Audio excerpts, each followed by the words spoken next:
Okay, hello, Joe Franco here, and today the exercise instructional video is going to be on lunges and the variation of lunges and how we can apply them to our quad workouts, overall leg workouts, hamstring workouts, and really, the wide variety of them in the correct form, tempo, and some of my beliefs in doing lunges. This exercise is not only for beginners, it's great for the advanced because of the wide variety of doing them, using a barbell to walking dumbbell lunges to walking barbell lunges to even if you want to call split squat a lunge, to doing them on the Smith machine. So as you see, there's a wide range of variations of the movement, which is great for those just starting out as beginners, don't have a lot of equipment or a lot of space. Doing different types of dumbbell lunges are great, lower body exercise. So there's plenty that you can do. Now the first one, let's just say for personal experience, the form is first and foremost what you have to nail down. And from the side here, I like to break it down to 3 different steps. Now this goes for if you're doing a walking lunge or a barbell or a dumbbell step lunge going forward. I like to break it down to 3 parts.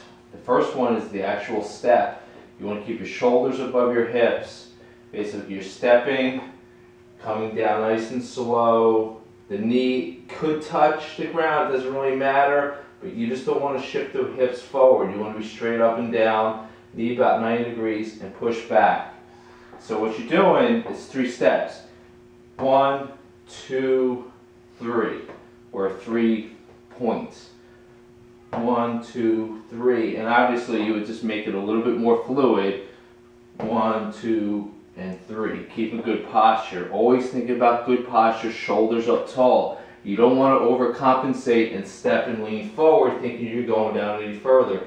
Shoulders are up, keep a good posture, keeping that arch to your back. That's where the form comes into play. Keep a good posture. Okay? So that's really what you want to do for a step lunge. If it's in place or not.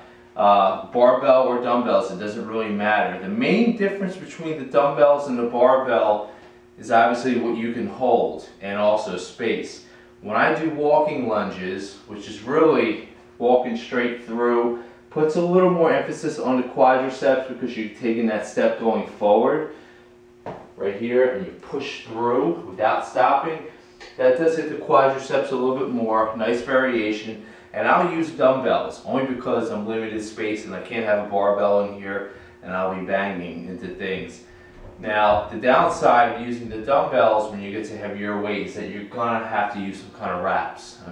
60, 70, 80, 90s, if I'm working up to them on a good day, I can't hold on and it becomes more of a hand and forearm exercise. And I want to focus on the quads when I go up and down.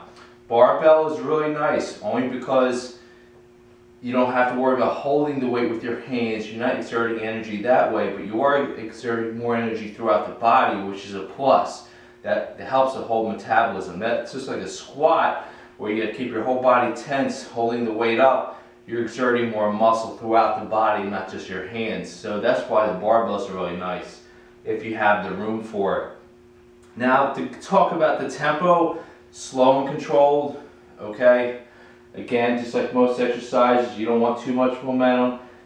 Down slow, push it out hard. Be more explosive when you come out hard.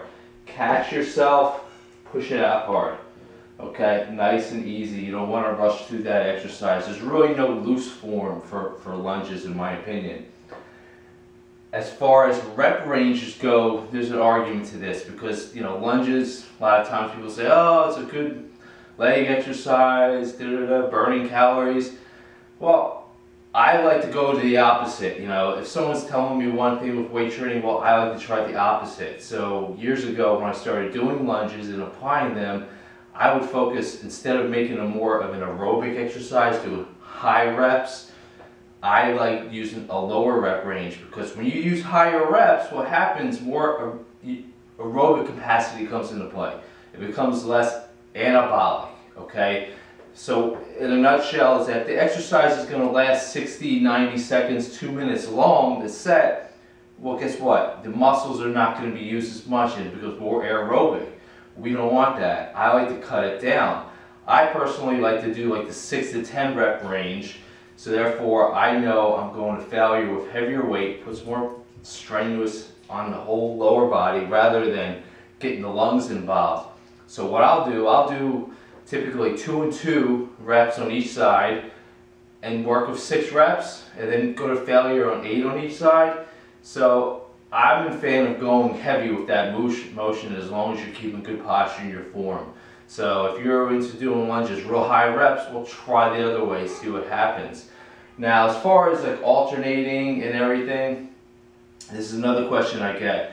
I don't like doing 10 reps or 6 reps on one side and then going to the other, only because you're a little tired. So I like to favor 2 and 2. I mean, my in-person clients will tell you all the time that's what we do here is 2 and 2. So a tip is do 2 on one side, so you're not knocking yourself out completely before you get to the other, and then you do 2 on the right, and that's how you can count up. So you can do 3 or 4 rounds of that, so you do 6 to 8 reps or what have you.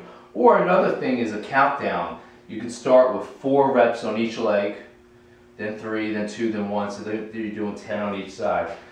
So as far as a little mini wrap up is take your time with the exercise, shoulders above your hips.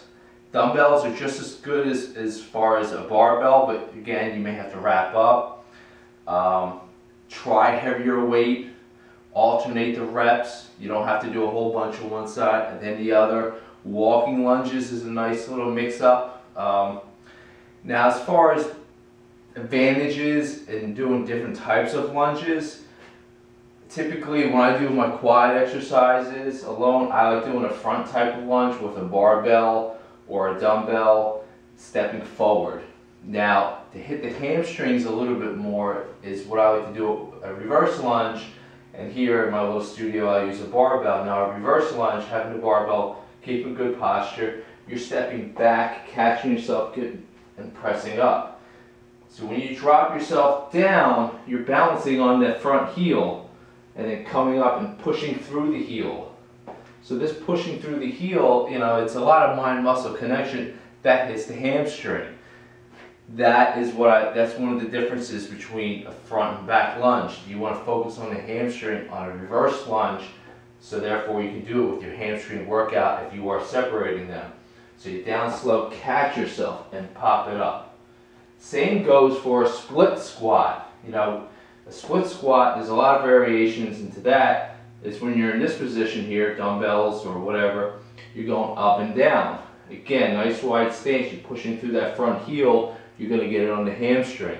So a split squat, reverse lunge are good ones for your hamstrings, no matter how you do it on a Smith machine, dumbbell, barbell. I think that wraps it up. I think I covered it all. Tempo, slow and controlled.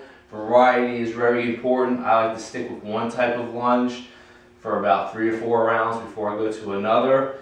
Don't be afraid to lift heavy weights. You know, when it comes to this exercise, I mean, if the set's lasting more than 60 seconds, you're doing too many reps. Variety again, take your time. That pretty much covers it. And don't be afraid to really hit it hard with this exercise, because I've incorporated more lunges over the last few years and I've really seen a nice difference, and it's just great to mix it up. So any questions, hit me up, fitfranco@verizon.net, Facebook page, Team Franco Bodybuilding. Any other concerns or questions, you know where to reach me. Thank you for watching.